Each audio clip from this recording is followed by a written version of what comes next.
that's to do your very best, no matter how the day went. Like that.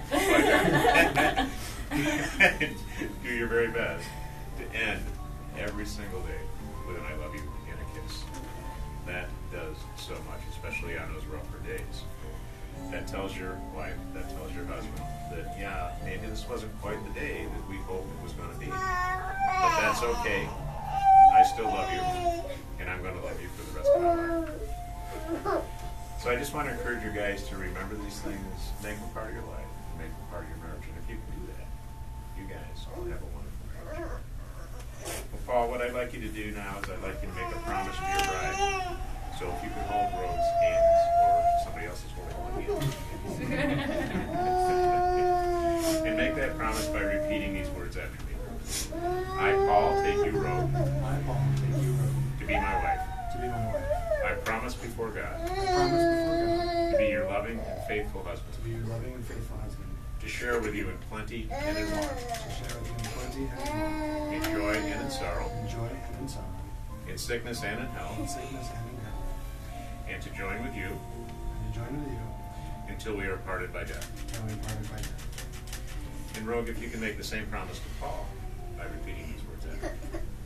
I, Rogue, take you, Paul, I wrote, take you home to be my husband. to be my husband. I promise before God I promise before God to be your loving and faithful wife, to be your loving and faithful wife, to share with you in plenty and in want, to share with you in plenty and in want, in joy and in sorrow, in joy and in sorrow, in sickness and in health, in sickness and in health, and to join with you and to join with you until we are parted by death. until we are parted by death. And Paul, you had something you wanted to say to Rogue. I did. And excuse if I stumbled because I had to handwrite it, ironically, right? Thank you for loving me. Thank you for filling me with a hope and happiness that I was sure was gone from my life. Thank you for proving, that's the word, that if I didn't settle, and if I waited, then the right one will come. Thank you for accepting me with my flaws, and thank you for giving me a chance at reaching out. I can never thank you enough, and I hope that if I, in my own way, show you, if I try hard enough until the moment we hold hands and fade into the next life, I may have come close to thanking you enough.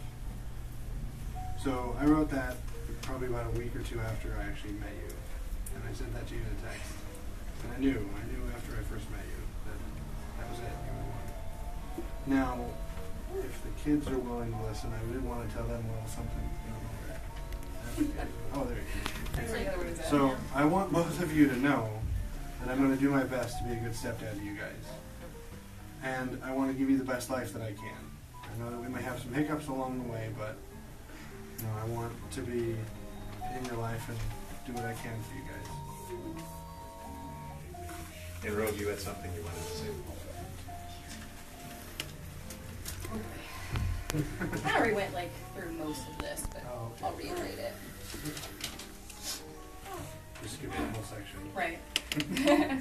Paul, I choose you to be my husband today, and I would choose you again tomorrow. I will go on choosing you the day after and every day for the rest of our lives. I love that you are brilliant, talented, and handsome. That you let me take me-sized bites of your food, even when I say I'm not hungry and I will refuse to order food. I love that you think I'm beautiful even when I'm in footed pajamas. I love that you hold and comfort me when I cry, even when I cry for no apparent reason. I love that you make me laugh every day and love all of our inside jokes, but most of all, I love you. I promise to give you the best of myself and to ask of you no more than you can give. I promise to accept you the way you are.